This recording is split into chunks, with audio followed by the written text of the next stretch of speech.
As pessoas supervalorizam a ideia e subestimam a execução. Essencialmente, o que acontece? O iFood, a gente não foi o pioneiro no Brasil. Já existia vários iFoods. Rio de Janeiro tinha um, Curitiba tinha outro, em São Paulo tinha alguns.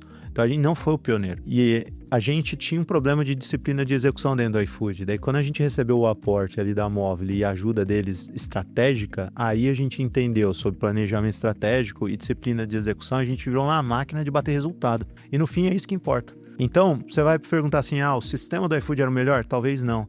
A marca do iFood era melhor? Talvez não. A gente foi o primeiro? Não foi o primeiro. A gente tinha as melhores pessoas? Talvez sim, talvez não, mas o que importa foi o resultado. E o resultado ele veio de planejamento e disciplina de execução. Então muita gente fica pelo caminho por causa disso.